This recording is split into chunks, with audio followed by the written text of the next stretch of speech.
Hi friends, welcome to Dhanya's family vlog. അപ്പോൾ ഇന്നത്തെ video എന്ന് പറയുന്നത് 3 മുട്ട ഉണ്ടെങ്കിൽ നമുക്ക് ചോറിനൊപ്പമൊക്കെ കഴിക്കാൻ പറ്റിയ നല്ലൊരു അടിപൊളി സൈഡ് ഡിഷിൻ്റെ റെസിപ്പിയാണ് കേട്ടോ. വളരെ ഈസി ആയിട്ട് തന്നെ നമുക്ക് തയ്യാറാക്കാം. കുട്ടികൾക്കാണെങ്കിലും ഇഷ്ടപ്പെടും. അതുകൂടാതെ പച്ചക്കറികളൊന്നും ഇല്ലെങ്കിലും നമുക്ക് ഈ ഒരു അടിപൊളി ഒരു കറി മാത്രം മതി കേട്ടോ. അപ്പോൾ നമുക്കിത് എങ്ങനെയാണ് തയ്യാറാക്കുന്നതെന്ന് നോക്കാം. അപ്പോൾ അതിനുവേണ്ടി ഞാൻ ഇവിടെ ഒരു മൺചട്ടി വെച്ചിട്ടുണ്ട് കേട്ടോ. മൺചട്ടിയിൽ തയ്യാറാക്കുന്നതാണ് ടേസ്റ്റ്. അതിലേക്ക് 2 ടേബിൾ സ്പൂൺ വെളിച്ചെണ്ണ ഒഴിച്ച് കൊടുത്തിട്ടുണ്ട്. വെളിച്ചെണ്ണ ഒന്ന് ചൂടായി വരുമ്പോഴത്തേക്കും അതിലേക്ക് 1 ടീസ്പൂൺ കടുക് ഇട്ട് കൊടുക്കാം. കടുക് ഒന്ന് പൊട്ടിയതിന് ശേഷം 2 വറ്റൽമുളക് ഇട്ട് കൊടുത്തിട്ടുണ്ട്. അതിനോടൊപ്പം കുറച്ച് കറിവേപ്പിലയും കൂടെ ഇട്ട് എല്ലാം കൂടെ ഒന്ന് പൊട്ടിച്ചെടുക്കാമേ. ഇനി ഇതിലേക്ക് 1 ടീസ്പൂണ് ഇഞ്ചി വെളുത്തുള്ളി ചതച്ചതാണ് കേട്ടോ. അത് ഇട്ട് കൊടുക്കാം. അത് ഇട്ട് കൊടുക്കുമ്പോൾ നല്ലൊരു ഫ്ലേവർ കിട്ടുവേ. അപ്പോൾ അത് ഇട്ട് കൊടുത്തിട്ടുണ്ട്. അതൊന്ന് വാട്ടി കൊടുത്തതിന് ശേഷം ഇനി ഇതിലേക്ക് 2 പച്ചമുളക് ചെറുതായിട്ട് കട്ട് ചെയ്ത് ഇട്ട് കൊടുക്കാം. അതിനോടൊപ്പം ഒരു മീഡിയം സൈസ് സവാള ചെറുതായിട്ട് കട്ട് ചെയ്തത് അതും കൂടെ ഇട്ട് കൊടുത്ത് നമുക്ക് നല്ലോണം അതങ്ങ് വഴറ്റിയെടുക്കാം കേട്ടോ. അപ്പോൾ സവാളയുടെ നിറമൊക്കെ ചെറുതായിട്ടൊന്ന് മാറി വരണം. ഇനി ഇതിലേക്ക് സവാള ഒന്ന് വഴണ്ടി കിട്ടാൻ ആവശ്യത്തിനുള്ള ഉപ്പിട്ട് കൊടുക്കാമേ. ഉപ്പും കൂടെ ഇട്ട് നമുക്ക് നല്ലോണം ഒന്ന് മിക്സ് ചെയ്തെടുക്കാം. നല്ല ടേസ്റ്റോടുകൂടി നമുക്ക് തയ്യാറാക്കാൻ പറ്റിയ ഒരു റെസിപ്പിയാണ് കേട്ടോ. മസ്റ്റായിട്ടും ട്രൈ ചെയ്ത് നോക്കണേ. അപ്പോൾ ഇതാ സവാളയുടെയൊക്കെ നിറമൊക്കെ ചെറുതായിട്ടൊന്ന് മാറി സവാളയൊക്കെ നല്ലോണം ഒന്ന് വഴണ്ട് വന്നിട്ടുണ്ട് കേട്ടോ. ഇനി ഇതിലേക്ക് നമുക്ക് പൊടികൾ ആഡ് ചെയ്ത് കൊടുക്കാം. ഒരു 1/4 ടീസ്പൂൺ മഞ്ഞൾപ്പൊടി ആഡ് ചെയ്ത് കൊടുക്കുന്നുണ്ട്. അതിനോടൊപ്പം തന്നെ ഒരു 1/2 ടീസ്പൂണ് കാശ്മീരി ചില്ലി പൗഡറാണ്. ഇനി എരിവുള്ള മുളക് പൊടിയാണെങ്കിൽ ഒരു 1/4 ടീസ്പൂണോ നിങ്ങളുടെ എരിവിനനുസരിച്ച് ആഡ് ചെയ്താൽ മതിയാവും കേട്ടോ. അതുകൂടാതെ തന്നെ ഒരു 1/2 ടീസ്പൂണ് മല്ലിപ്പൊടി ആഡ് ചെയ്യുന്നുണ്ട്. അതിനോടൊപ്പം ഒരു 1/2 ടീസ്പൂണ് ചിക്കൻ മസാലയാണ് കേട്ടോ ഞാൻ ആഡ് ചെയ്തിട്ടുള്ളത്. ഇനി നിങ്ങളുടെ കയ്യിൽ അതില്ലെന്നുണ്ടെങ്കിൽ ഗരം മസാല എന്തെങ്കിലും ആഡ് ചെയ്താലും മതിയാവുകയെ. അപ്പോൾ ചിക്കൻ മസാല ആഡ് ചെയ്യുമ്പോൾ നല്ലൊരു ടേസ്റ്റ് കിട്ടും കേട്ടോ.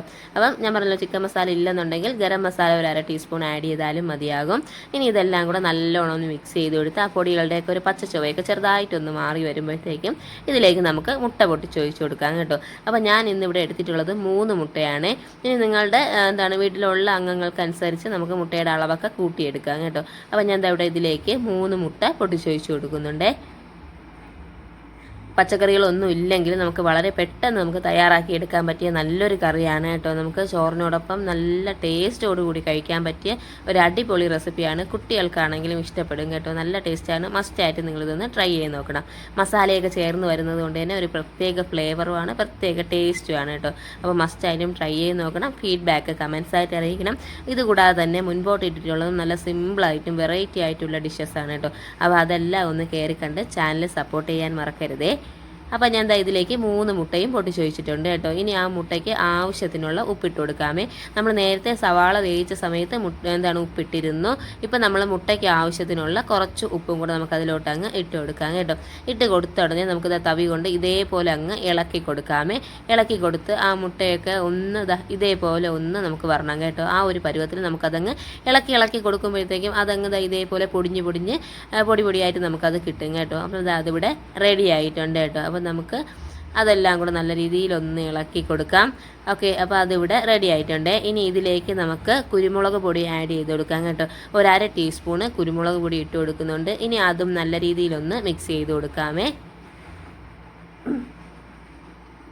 അപ്പോൾ എല്ലാം കൂടെ നല്ലോണം ഒന്ന് മിക്സ് ചെയ്ത് കൊടുക്കാം. ഇനി ഇതിലേക്ക് ഓപ്ഷനിലാണ് കേട്ടോ. അപ്പോൾ ഞാൻ ഇവിടെ കുറച്ച് ഒരു 2 കൈപ്പിടി അളവ് തേങ്ങ തിരികിയതും കൂടെ ആഡ് ചെയ്യുന്നുണ്ട് കേട്ടോ. ഇത് ഓപ്ഷനിലാണ്. നിങ്ങൾക്ക് ഇഷ്ടമുണ്ടെന്നുണ്ടെങ്കിൽ ഇട്ടോളൂ, ഇല്ലെന്നുണ്ടെങ്കിൽ അത് സ്കിപ്പ് ചെയ്യാം കേട്ടോ. പക്ഷേ തേങ്ങ ഇടുമ്പോൾ പ്രത്യേക ഒരു ടേസ്റ്റാണ് കേട്ടോ.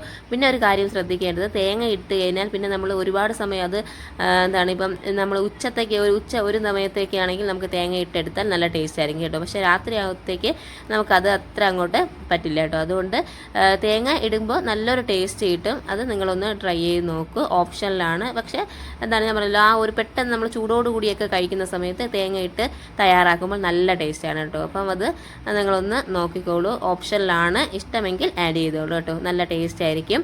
അപ്പോൾ അതെല്ലാം കൂടി ഇട്ട് കൊടുത്തിട്ട് നല്ലോണം ഒന്ന് മിക്സ് ചെയ്ത് കൊടുക്കുന്നുണ്ട്. അപ്പോൾ ഇത്രയേ ഉള്ളൂ കേട്ടോ. അപ്പോൾ നല്ല ചോറിനോടൊപ്പം കഴിക്കാൻ പറ്റിയ നല്ലൊരു അടിപൊളി സൈഡ് ഡിഷ് റെസിപ്പി ഇവിടെ റെഡി ആയിട്ടുണ്ട്. നമുക്ക് പച്ചക്കറികളൊന്നും ഇല്ലെങ്കിൽ നമുക്ക് സിമ്പിളായിട്ടും ടേസ്റ്റായിട്ടും പെട്ടെന്ന് തന്നെ നമുക്ക് തയ്യാറാക്കി എടുക്കാൻ പറ്റിയുള്ള ഒരു അടിപൊളി റെസിപ്പിയാണ്. നമ്മുടെ കയ്യിൽ മുട്ട മാത്രം മതി കേട്ടോ. അപ്പോൾ മസ്റ്റായിട്ടും ട്രൈ ചെയ്ത് നോക്കണേ. കണ്ടല്ലോ, നല്ല തുറാന്ന് നമുക്ക് കിട്ടിയിട്ടുണ്ട് കേട്ടോ. അപ്പം നല്ലൊരു റെസിപ്പി ഇവിടെ റെഡി ആയിട്ടുണ്ട്. മസ്റ്റായിട്ടും ട്രൈ ചെയ്ത് നോക്കൂ. ഫീഡ്ബാക്ക് കമൻസ് ആയിട്ട് അറിയിക്കും.